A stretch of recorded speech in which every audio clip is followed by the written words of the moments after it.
Oh yeah, we rolling. It's indeed time. 44 dive time. We rolling. Get up. Get amplified. Red team go. Big shout out before we start this amped up. BC is amped up, as you can tell, man. I've already had about 4 coffees this morning. Here's to number 5. Amped up. With your host, of course, BC. It is Thursday. What is it? December the 12th. Christmas is creeping up. Christmases are coming in like 2 weeks. Less than 2 weeks. 19, 20, 2 weeks from yesterday. Oh, you better get your last minute shopping in, unit. You better get it done. 2 weeks? When did that happen? I feel like we were just planning for Thanksgiving. Anyway, Thursday, December the 12th, 2024, amped up. We got a good one for you today, man. Packed, stacked, jacked show for you today. I'm a little biased, of course, because it is my show, but it is stacked. We're going to talk the Raw rating. I told you guys, man, the only one to be that bluntly amplified honest about that show, about WWE Raw. Nobody gives it to you as straight, and it needs to be done because Hunter needs to know this ain't it. And it's not just BC nitpicking. Did you guys see the number Raw pulled in? Are you going to try to blame it on Dallas Cowboys and the Bengals because it was a close game? I understand. Close game brought in viewers that were switching between channels. If you look at the demos and if you look at the quarterlies, the closer the game got, more people jumped over. That's a problem. Because nothing else was entertaining. They had to watch the Cowboys and the Bengals, 2 teams that did not have records worthy of a good showing. Everybody was panning this game.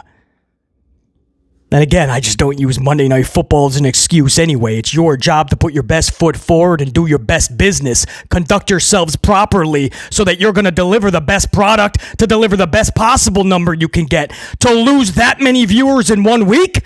Nah, unacceptable. We're going to talk the Raw rating, you damn right.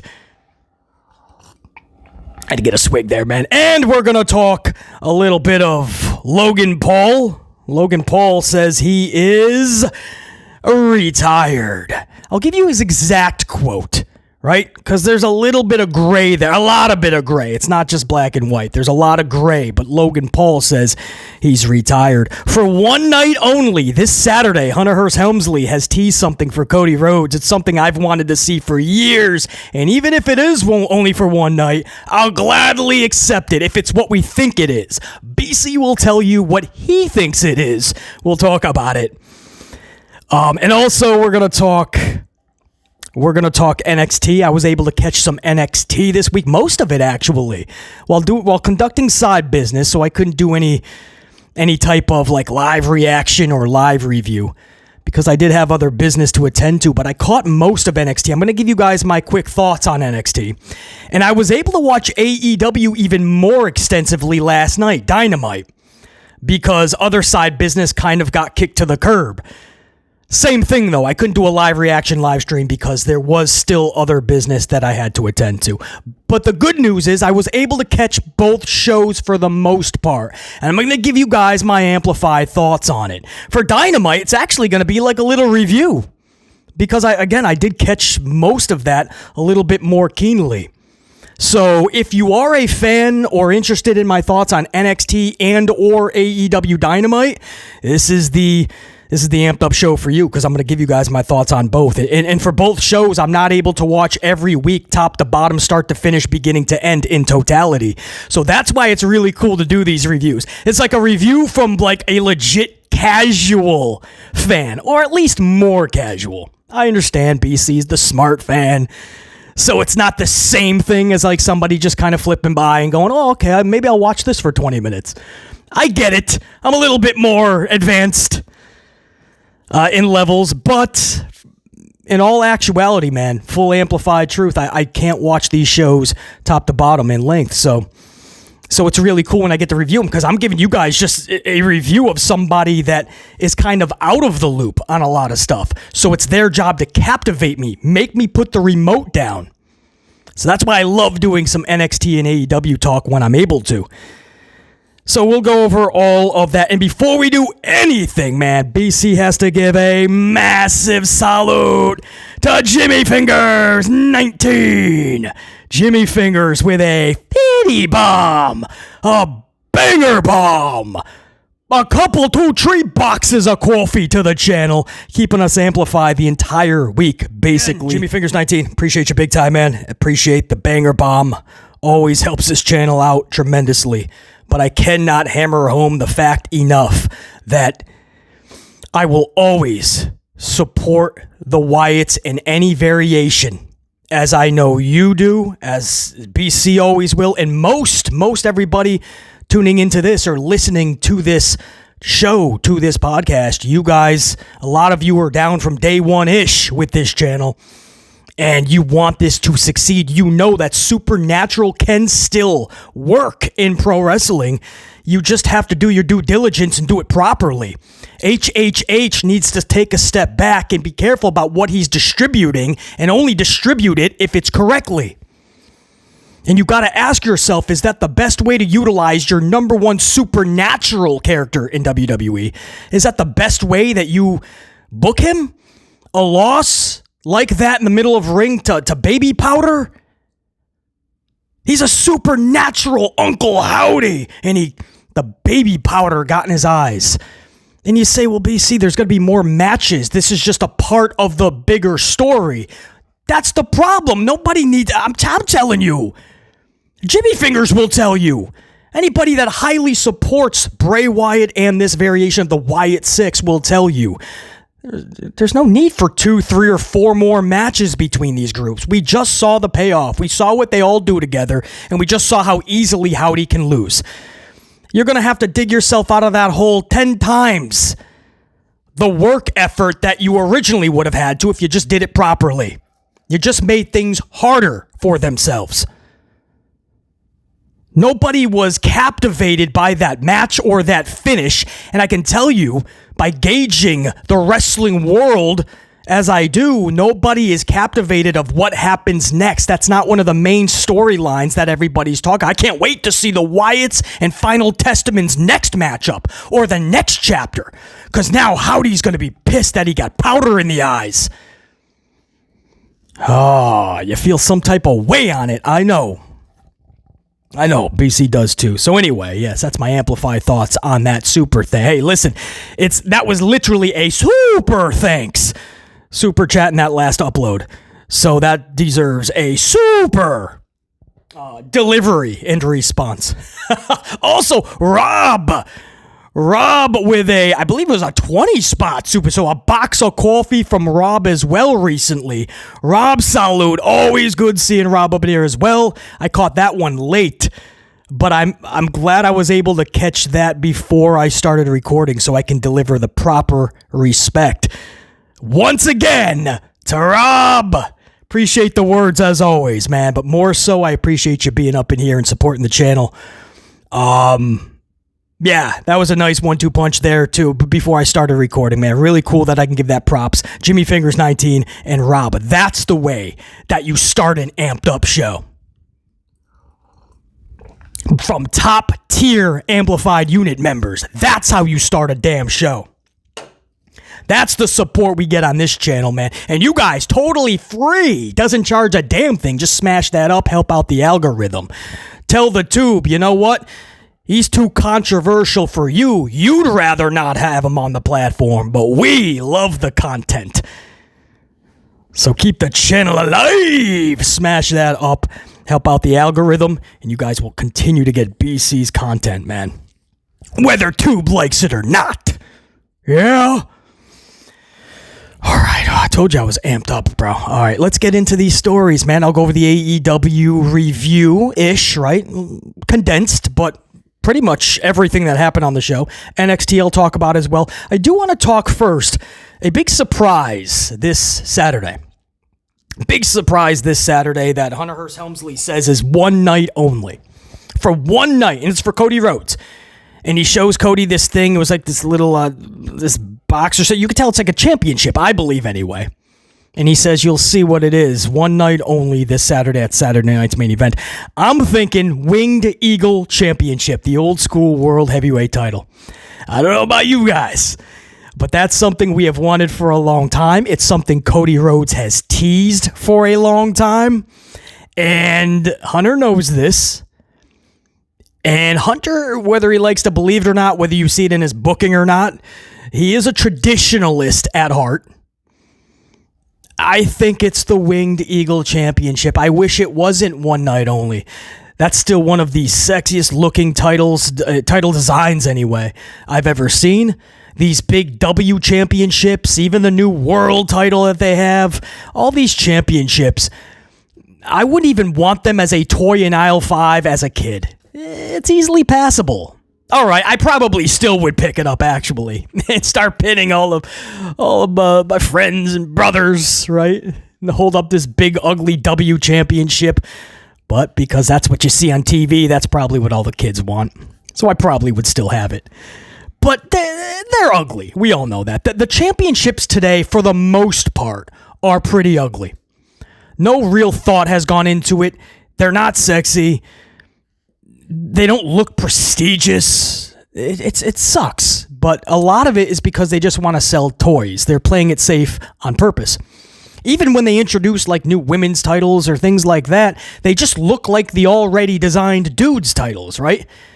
Whether it's a North American NXT Women's Championship, same as the NXT Men's.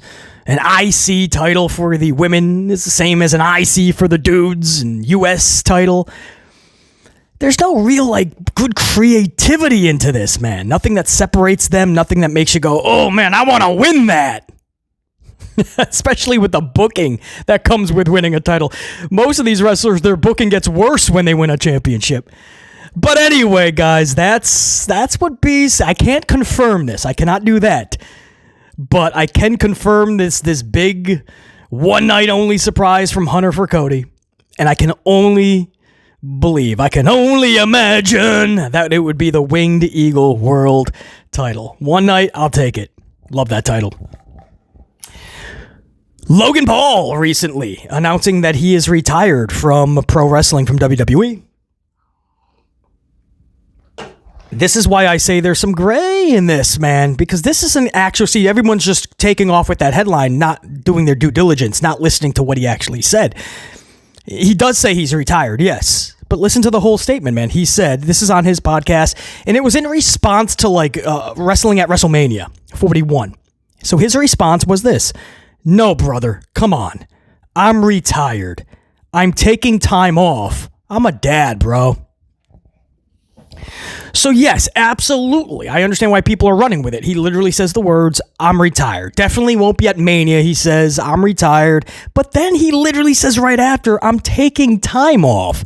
That's a contradiction. Which is it? Sounds like a dude who right now has no plans on coming back, hasn't talked to Hunter. He's fine with his Prime bottles being all over WWE and ringside, and people getting hit upside the dome piece with Prime bottles. He's fine with that.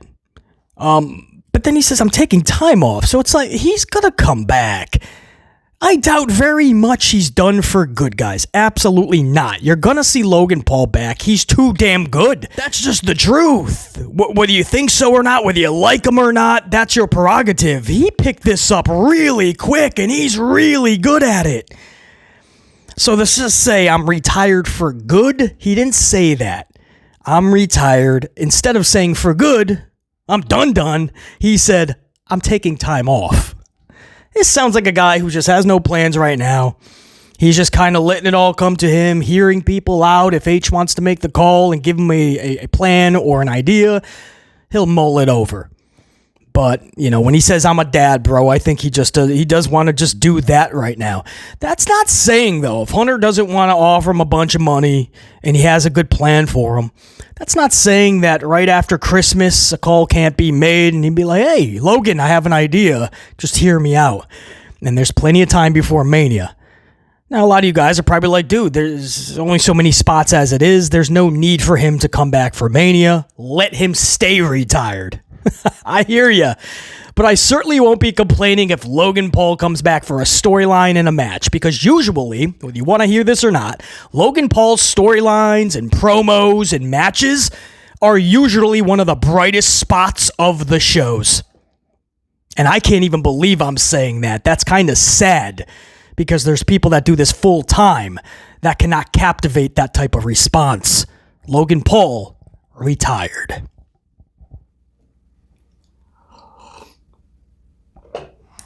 Monday Night Raw scored a 1.3 rating, 1.3 semod, high 1.3, full transparency. But it's in the 1.3s now. That's how far they have sunk. If you're wondering, last week, their average is 1.4.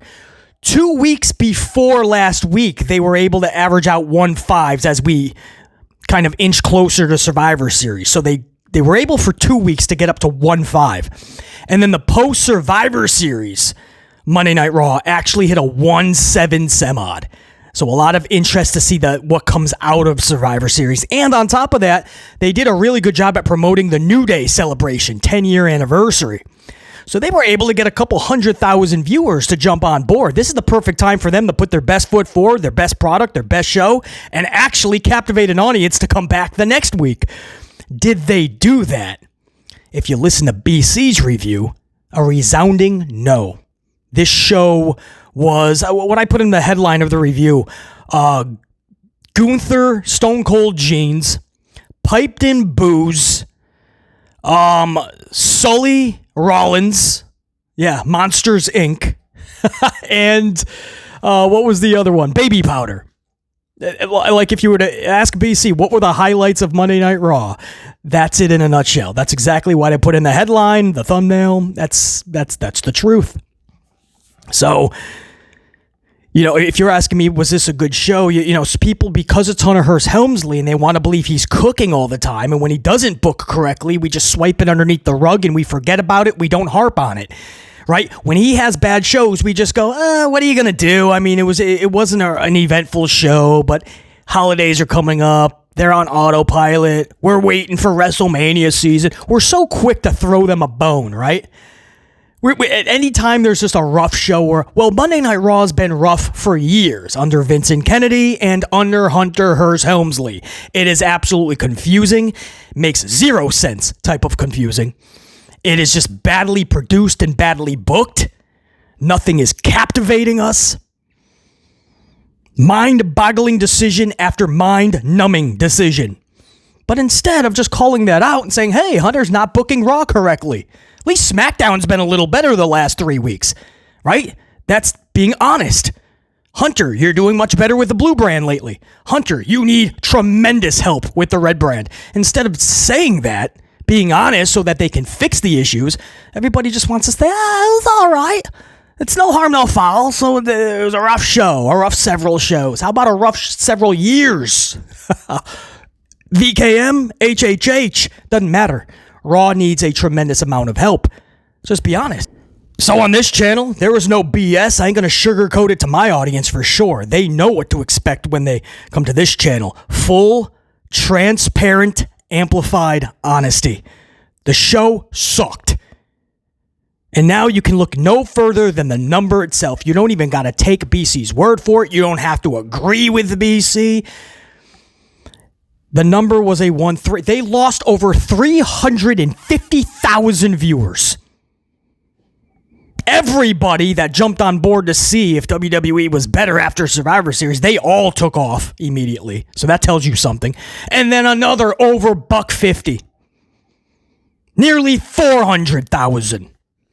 Should check you. Deuces. And of course, the excutionist, right? Football. The game between the Bengals and Cowboys ended up becoming good, BC. Pulled a decent number because it got close at the end. I get it. Nobody cared about the game going in because of the records. ESPN was making fun of the game the whole kickoff. The whole kickoff show. They were making fun of the game and trying to tell people, it could turn out to be good, so, just tune in. Please. Joe Buck, Troy Aikman laughing at the game because they thought it was going to be really good. The schedules were going to be really good. Or the records, I should say. The record of the Bengals and the record of the Cowboys. It was going to be two really big winning teams facing each other. And while they may have more wins than losses, they're definitely, or do they?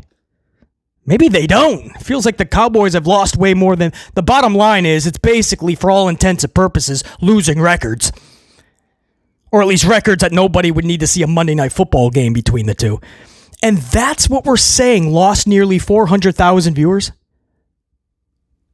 Going back to Monday Night Football, and you forget that even without football, they were pulling 1-5s and 1-6s. No football, no Monday Night Football. What's the excuse there? You got to stop. Just be honest. This was a poor show. A show that was worthy of 1-3, I would even question. But it pulled 1-3 some odd. That's what I mean. I don't do a shtick. Right? There's people that just do shticks, right? Let's just bash AEW because that's the thing to do, right? It'll bring in clicks and views and... No, absolutely not. We're not just going to bash to bash. We're going to be honest. If a show was good, we're going to say it was. If it's bad, we're going to say it was. Blue Brand, I've been actually praising SmackDown for the last 3 weeks for the most part. Not saying the shows are great, but if you listen to the reviews, it's a different BC. Different flow, different feel. Booking decisions are still bad, but if you hear the reviews, you know what I'm talking about. You go to the Red Brand, it's night and day difference. I can't believe that this is a show. You thought it would get better at 2 hours. It may have gotten worse at 2 hours somehow. Can't believe I'm saying that. But that's what I mean. You come to this channel whether you like it or not. I hear you. You know what I mean? You love WWE. You love pro wrestling. You're hoping that I'm speaking positive about it because it gets you excited about the future of pro wrestling and WWE. I get it. But unfortunately, I can't just manufacture that for you guys and feed you BS. Not going to do it. I'm reviewing Monday Night Raw and the show sucked. What do you want me to say in the review? I got to be honest with my notes that I deliver in real time, that I'm literally putting down in real time and the next morning distributing to you guys. I'm not going to BS you. And if you listen to that review, you should not be shocked they pulled a 1-3. If anything, you just go, damn. BC nailed it again, dude. BC literally nailed it again. While the rest of the community is like, it's a good show. Or, it wasn't the best, but, we'll give a mulligan here because it was it was a show. It was wait till WrestleMania, see, it'll pick up. But I'm not gonna be hard on Triple H at all, man. It was a show. And they try to sell you the storylines and like, what are we... It's not fun. When you lose nearly 400,000 people, that's not fun. People are turning away in droves. It's not must-see TV. It's not even must-see the next day TV. It's nothing you would even want to see the highlights for. There's a reason that they're not selling out anymore. Remember there was a streak around WrestleMania and afterwards, we sold out Raw for the 65th time. SmackDown sold out for the 45th time. You're not hearing that anymore. They're not selling out anymore. The numbers are cascading. The interest is at once again at a bottomed out low, and we're supposed to act like business is booming because Hunter said this is better than the Attitude Era. Cody has told us that this is the best era ever. It's the best era to ever be in for pro wrestling. And The Rock saying wrestling is cool again. Kevin Owens recently saying wrestling is hot again going into Saturday night's main event. And BC's like, where? Where's it heating up? Where's the interest? Where's the ratings going through the roof? Where's the sellouts? What's going on? What am I missing?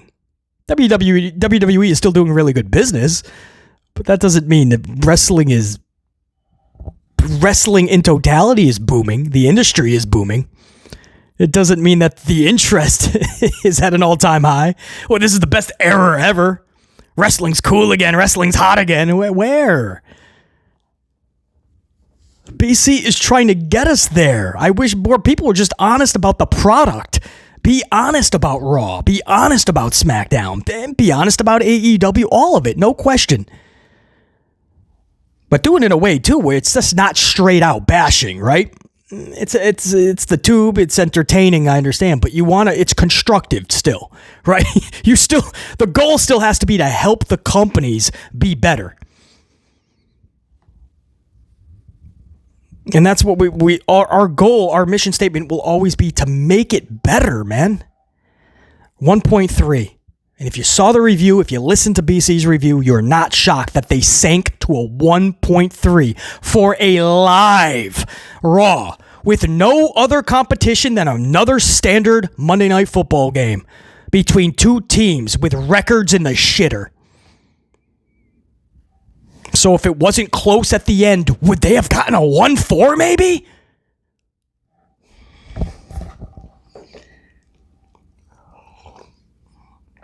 Let's talk some NXT. What do you guys say? I was able to catch most of this. I'll run through this real quick. I know there's not a lot of interest in NXT. Kalani, check this out. 3, I should say, of some of my faves in NXT right now for the ladies were in the main event. This was a tag team women's match. Kalani Jordan, probably my fave right now, up with Roxy. Roxy will always be top. But Kalani has climbed there already. Kalani's right there, even over Julia for BC. Kalani and Julia tag teaming against Roxy. That's what I mean, bro. And a freshly returned Jade. Cora Jade. What am I'm thinking like Jade Cargill. What? Cora Jade. So pretty good tag match, right? Set up at the beginning of the night, and then they all did the deed. For the main event. Now, the main event itself, Kalani was actually pinned by Cora Jade. I was like, oh, man, that's rough. But I understand. I don't know. I understand, but I don't understand. I don't know. There's a million creative ways you could have went. I was thinking about it as I'm watching in real time. I'm like, oh, if they're smart, right here is where you do the finish, and you do X, Y, and Z. Okay, right here is where you do. And, I'm getting all creative, and all of a sudden, Kalani just loses, and I'm like, well, that's one way, I guess. But Kalani was pinned by Cora Jade. I was just really into the match. I just love seeing individuals that know what they're doing, are really good at it, get in there and do the deed. So, props to those ladies. Not the finish I would have went with, but damn, I couldn't believe. I had to stop several times and go, damn, Kalani and Julia are in a tag team against Roxy and Cora. I like Cora. She's just not one of my, I'm not a huge supporter of Cora Jade. She still has a long ways to go. But unlike Jasmine Nix, like that at least was a good tag match, whether I like the finish or not. Earlier in the night, JC Jane and Jasmine Nix of Fatal Influence took on Gigi Dolan and Tatum Paxley. And JC and Jasmine defeated Gigi and Tatum. I believe Tatum took the pin. Didn't Gigi just come back? Why would you book that? Why would you book an instant loss if she just came back? I don't understand. I never will understand that type of booking or that type of logic. But on top of that, the match was like 3 minutes. If it was any more than 3 minutes, maybe I blinked and I missed some. I don't know. What's sad is that's probably a good thing because it was a messy 3 minutes, guys. This was a messy match. I don't know if Jasmine needs that much more improvement still to go, or was it just the chemistry? But Jasmine Nix was off. So full transparency, I'm not going to rip the performance because maybe it was just a chemistry thing, which is still an issue, but that can be worked out, right? You just know who you work with and who you don't. So if you know you don't work well with somebody, but you're booked to work with them, you just got to work a little extra hard. But I haven't seen enough Jasmine Nix matchups to really go, oh, she don't have it. I haven't seen enough. So this was the first one where I actually was like, all right, that was rough. That was a rough performance. I love everything else that Jasmine has. The presentation, right? Fatal Influence comes down. She lays down on the apron. She tells the camera to come on, then she stops it, right? She's checking off every box. That was a rough match for all of them, really. But Jasmine especially, so I don't know if it was a chemistry thing, possibly. But maybe it's a good thing that was only 3 minutes. But night and day difference, right? When you got Kalani and Julia versus Roxy and Jade, and then you see a match like that. Maybe if they got more time, they wouldn't have felt as rushed, and it wouldn't have been as sloppy, possibly. Some other things on this night of NXT Tuesday. Javon Evans defeated Wes Lee via middle of the road pinfall. Okay. Eddie Thorpe had a good little plot twist. Eddie Thorpe tried to trick Williams into giving him an automatic title match at New Year's Evil, I believe it is. And Trick is like, all right, have Ava, write up the contract. So at the end of the night, Ava gives Eddie Thorpe a contract and says, here you go, you got your title match. And don't worry, we're going to find out who attacked you before deadline. Because he was supposed to be in the Iron Survivor Challenge, all that stuff. And Thorpe looks at Ava and says, you don't have to. I already found it. You're looking at him. So just like that, you have Eddie Thorpe declaring that he rigged the whole thing. Nobody attacked him.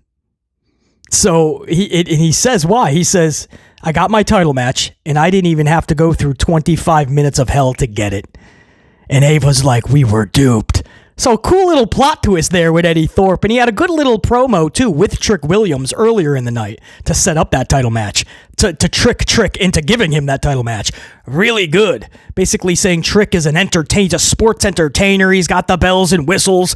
It's the old school Karrion Kross, Adam Cole, I believe, when they were facing one another and they had that build up and they did that promo. I think it was Adam Cole. And they said Karrion is nothing but bells and whistles and this, that, and the other thing. So, pretty good. Eddie Thorpe. Nobody I really looked twice at ever, but there's something there, possibly. Right? Possibly. Also, a big headline was Tony D defeating Ethan Page via pinfall to retain the championship. Yes, this was a title match. Ethan, I don't know what this did for anybody. Tony D's in the locker room. He's offering Ethan a title match, and Ethan's like, no offense, but if I go from the world title, the NXT championship, to the United States championship, it's beneath me. The title is beneath me. No, thank you. So Tony D's like, all right, anybody else? Everyone's like, yeah, I'll take it. And so Ethan steps up. He's like, no, you know what? I changed my mind. I'll take it. And then later in the night, he loses to Tony D. And I guess the storyline is Ethan is so conflicted. He lost his confidence. So maybe Gunther found his. He chucked out the lack of confidence. And when he threw it out the window, it accidentally hit the car behind him, which was Ethan. And Ethan got hit in the face with it. And he's like, oh no, now I lost my confidence. But Ethan is playing the lost confidence character. All right, whatever, man. I don't know if I would book Tony D defeating Ethan Page, but that's the way they want to go with it. And that was pretty much the gist of NXT. I feel like the women once again stole the show, with major headlines being Eddie Thorpe's plot twist and Tony D defeating Ethan Page. Let's do some AEW Dynamite 12/11/24.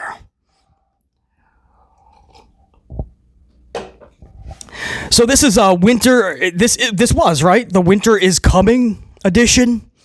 I say question mark because the whole time I'm watching, I never felt like it truly was. Like when it would go in picture, it would say winter is coming, and it had all the little snowflakes and all that stuff. And I guess they said it a few times, but I always felt like they were promoting it for the, you know what I mean? So I think this was the Winter is Coming episode.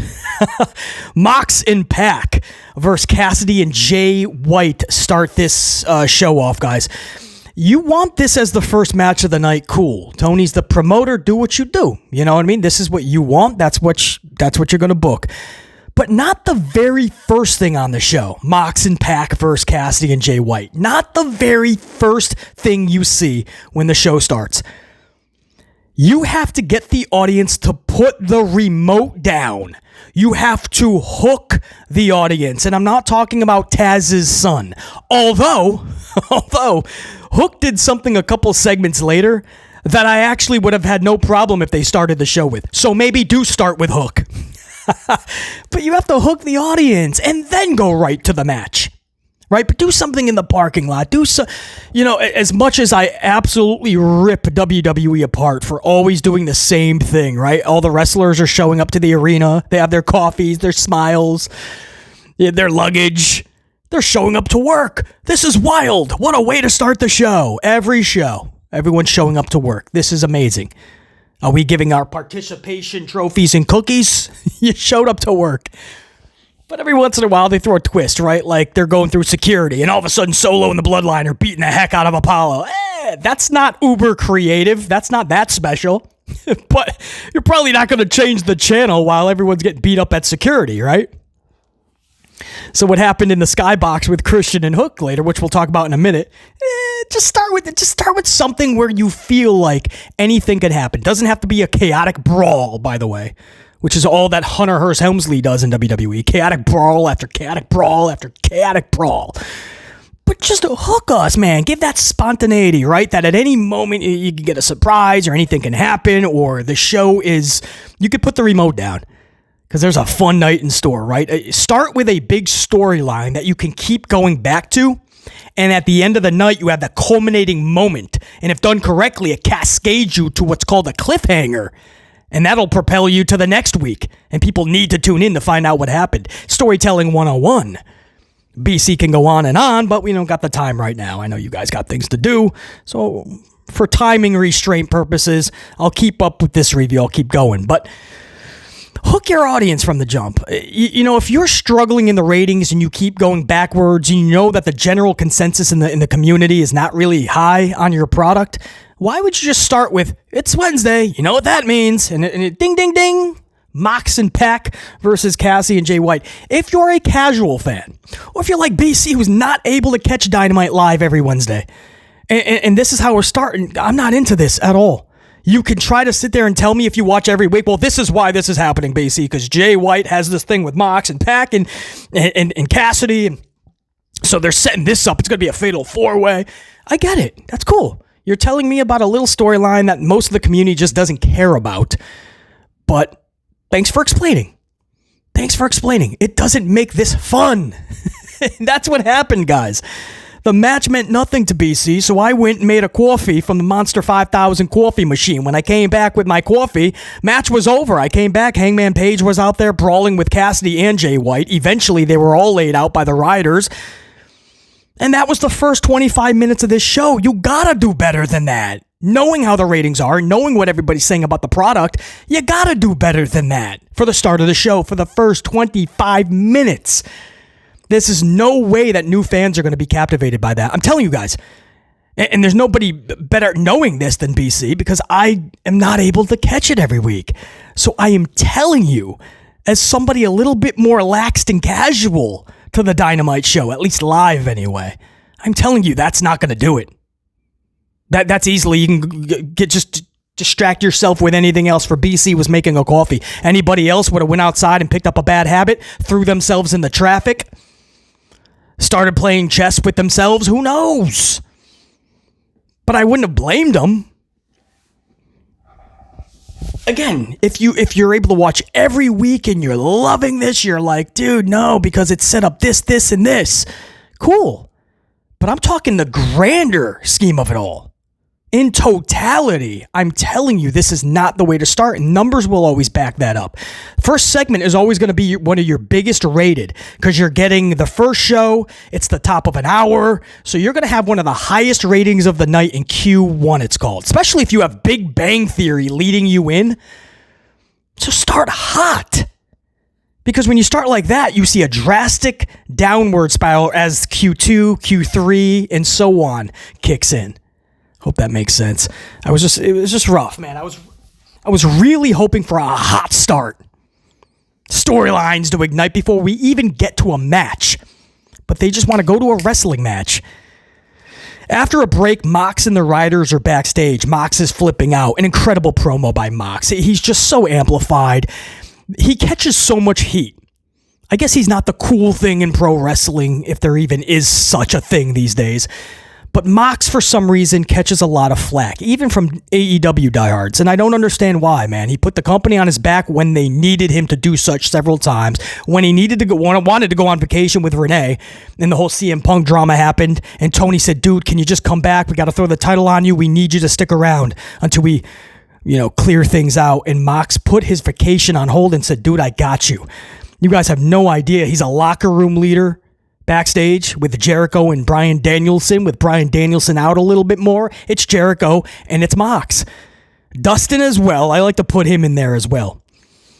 But Mox does so much, in the passion that he puts in everything he does. I'm not saying that everything he does is captivating or that you should love him just because he puts effort into it. I get it. But I don't know how he catches this much disrespect. But I will say this, Mox, all the heat that he catches, that dude would have absolutely survived and crushed it on the stick in the 80s and 90s.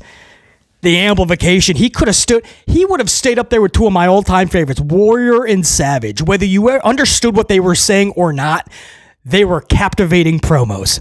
Warrior could be talking about the wildest of shit. You have no idea what Warrior's talking about. But you put that remote, you were glued into every word he was saying. Savage, of course you did. Mox having a promo battle with Savage or Warrior or Hogan or Flair back in the day, yeah, remote down, whip out the wallet, which card do you want? So I always will have that respect for Mox, man. So I did have to give a few moments to really acknowledge and salute that promo from Mox. He was amped up. He's circling his own group because he's so enraged, and he set up the Fatal 4-Way for, I believe, World's End, correct? Fatal 4-Way. So, I mean, that was better than anything they did in the match to set anything up. And that's your first half an hour of the show. So you do with that info what you will. Is that a show that hears the criticism from its own fans, knows the ratings are low, knows the morale and the amplification in the company is down? Is that the first half an hour that you would expect them to rebound? I don't know. I would question that. Next up was Hook breaking into a skybox that Christian was cutting a promo in. And Hook destroys Christian and the skybox. That is how you could start the show. Something that little, guys. Something that small that just happened in the middle of the show, second half of an hour. And I'm like, just start with that. If you really just want to start with the tag match, just take a minute and do that. And then fans are like, oh, there's going to be a wild night tonight. But Hook taking out Christian and the skybox. I just laughed, but in a good way. I was like, all right, I didn't think I needed to see Hook tonight of all individuals, or even Christian, but that was pretty fun. And he broke the glass to get in there. It was just so well done. And then we went into Will Ospreay pinning Claudio. This was a good match. Not shocking, right? It's Claudio and Will Ospreay. Ospreay didn't have to do all those flips and dives either, right? Claudio kept him grounded. That's what happens when you're in there with another consummate professional and you know you can put on a really good match and you don't even have to risk your body and life and career in the process. You're probably doing this pro wrestling thing correctly. So it was cool that he was in there with Claudio and he could kind of just relax a little bit more. You don't have to nearly break your neck 18 times a match. Cool. So again, Ospreay pins Claudio. Claudio attacks Ospreay after the match. Darby Allin hits the ring for the save. Baseball bat in his Golden Girls robe, his bathrobe. It's like a pink bathrobe. I think it says like hooligan or something. Hoodlum or something. I don't even know what it is. Oh, man. Definitely the first. Yes, that's what I... that's what... Man, if you need to be saved, it's the Golden Girls bathrobe of Darby Allin flying down the aisle. I don't know, man. I don't know. I like Darby in so many ways and what he stands for and all of it. The pink, and maybe there's a meaning behind it, right? Maybe it's to help raise awareness of C, for instance, or something like that. Maybe there's a reason for the pink. But I can't help but think of the little kid from Christmas Story, right? Ralphie, when he gets the Christmas present from his grandma, and it's the pink rabbit outfit, and they have him put it on. I mean, if I'm going to rip Seth Rollins for looking like Sully from Monsters University, Monsters, Inc., you're damn right I'm going to call Darby Allin Ralphie. Ralphie Allin. Just, I don't understand why that needs to be a thing, the pink robe, but... is what it is. Again, maybe there's a meaning behind it, but it was just weird. He comes down with his bat and his robe, and then we just cut to a break. And I'm like, what? You didn't let anything breathe. And now we just saw Claudio lose to Ospreay. It was a pretty good match. But what happened from it? Like what creative went into this? All of these creative writers and Tony Khan's overseeing and doing the final approval. You have a primetime spot, cable television. And that's what you put. Claudio loses. Claudio attacks afterwards. Darby runs for the save. Commercial. And people are getting paid for this? Backstage, someone thought it was a good idea to put a microphone in front of Ricochet. I'll just leave it at that. Somebody thought, hey, what if we write this into the show? That'll captivate nobody. And then an SUV pulls up and it's MJF for the first time. An hour into the show, I finally felt like a big superstar was coming up. That's no disrespect to Ospreay or Claudio or Mox or any of them. But I just had this feeling when those shoes stepped out and you saw the scar and it's MJ and you're just like, okay, now if JR was there, you probably would have heard business just picked up. I'm just telling you guys how I felt watching this show. It took me an hour, but finally somebody was on the screen and I was like, all right, this is going to be good. I actually want to see MJF. And you guys are not going to believe what happened, man. Hour number 2 starts with Adam Cole defeating Kyle O'Reilly via fruit roll-up, by the way. A roll-up. And MJF showed up for about 2 seconds to take a Cole super kick. And then he was gone. What the I blinked and he was gone. I saw the super kick and that was it. It had me questioning, was it not actually MJF? It just had like the clothes on and it was like a distraction? Because when he got out of the SUV, you never saw his face. You just knew it was him though, from the back and everything, his build, everything. But then all of a sudden you see this guy jump up on the apron, take a super kick, and then he's gone. So BC was thinking, was that even MJF? To this point, I don't even know. I'm assuming it was. You know, I'm just telling you what I started to think because I'm like, there's no way that's how he was booked. To show up on the apron for 2 seconds and get super kicked. There's no way they would do a booking botch that badly. But that's what happened. I didn't see MJF the rest of the show. Again, maybe I went and got another coffee, and maybe I missed a backstage promo of MJF. If I did, go ahead and let me know about it. Because if I did, that sucks. I would have wanted to see more of MJF. I couldn't believe, for the first time after an hour, I was that into like, okay, finally, somebody, MJF, yes, put him on the stick for 10 minutes, captivate me. 2 seconds on the apron, takes a super kick. Kyle O'Reilly is rolled up, and we're in commercial break. That's what I mean, man. These are the booking botches you can't have when the company structure is this low right now. And you need to somehow find a way to get those building blocks going, man. Crawl and then walk and then run. Right? You have to start the rebuild process somewhere. That's not going to do it. And then hilariously, guys, Matt Cardona was interviewed. Matt Cardona, who has desperately been trying to get back to WWE, AEW, whoever would make the call, whoever would take him back. Matt Cardona says, I belong in AEW. This dude was desperately trying to get in WWE even more than AEW. He's like the Costco guy. Remember when they announced that Costco guy, AJ Boom or whatever his name is, the Boom guy from Costco? He was coming to AEW. And do you remember what he said in the interview? He said, WWE was my first choice. I really wanted to go to WWE, but AEW is the ones that called. WWE didn't want me. So, whatever. If they're going to throw the money, I'll show up. That's not a ringing endorsement, right? If I'm AEW at that point, I'm going, you know what? Nixed. No, thank you. Matt Cardona has really been trying to get into the E.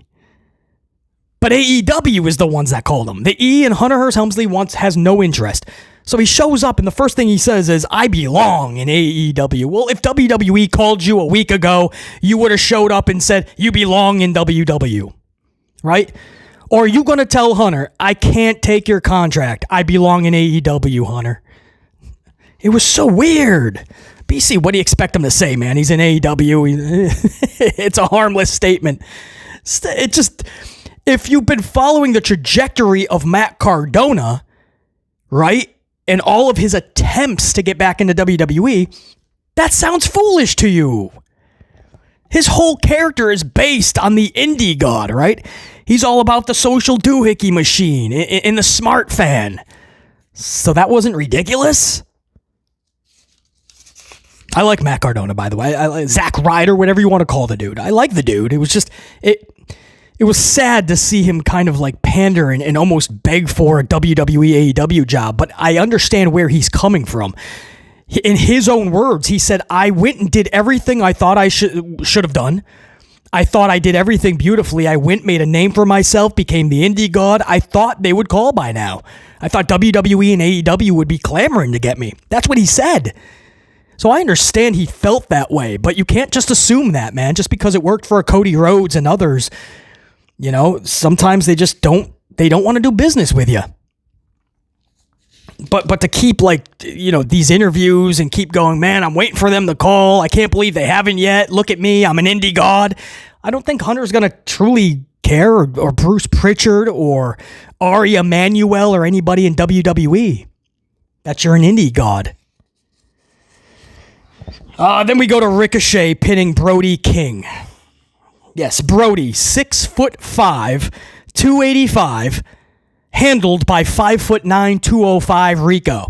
That makes sense. Perfect sense, BC. Perfect sense. Brody King pinned by Little Rico. I mean, just if you watch the match, that's what I mean. If it's like realistic, right? If it's gelling right and it feels right, okay. But watching Ricochet do all these like spinning kicks and everything that Brody has to sell it from this little dude, and it's not coming across as believable. It's just so weird. I'd much rather just a straight up fight and this little dude is running circles. But to watch these like wild kicks and these flips and these dives, and Brody's got to take it all from this wild gymnast, it was not good. And then an hour and 49 minutes into the show, finally, Mercedes Moné is on the show. One of their biggest signings in the company's history, let's be honest. In its short history. But whether you love Mercedes or not, like her or not, I hear you. She has her supporters, she has her detractors, but she's still one of the best female wrestlers on the planet. Not to mention a TBS champion, a double champion. And you wait until an hour and 49 minutes into the show to have her on the show. And on top of that, guys, she's in a 1-minute backstage promo with Anna Jay. Literally 9:49 p.m. Eastern Time to 9:50 p.m. Eastern Time. 1 minute in length and no substance. They just kind of like, I'm going to beat you. No, I'm going to beat you. And then Anna Jay, I think, pushes Mercedes a little bit. And Mercedes is like, and Renee's like, ladies. And that's it. Boom. And I guess that's what's supposed to get you to their big match, right? You're supposed to sit on that for an entire week. Did you guys see the Mercedes Anna Jay storyline? Bro, they were in a minute backstage promo. I think Anna pushed Sadie's. This is heating up, dude. Like, that's what I mean when I say, how is that the best booking for Sadie's? BC is a massive supporter of Sadie's. Veteran subscribers will obviously tell you that, but even newer subscribers will probably tell you from the jump, oh, BC puts Mercedes on the highest of pedestals. The channel was founded upon Bray Wyatt and Sasha Banks, so that should tell you something. But I'll be the first to admit, like, a lot of the chatter in the community is correct. This is not how you book Mercedes. I love the fact that she's getting the proper respect win-loss wise, championship wise. I wish WWE did more of that with her. We probably wouldn't be in this predicament. She'd still be Sasha Banks. Instead of watching Charlie Flair have 14 title reigns, maybe Sasha would at least have 8 or 9. But no. So at least Tony got that right. As far as creativity and booking, absolute trash.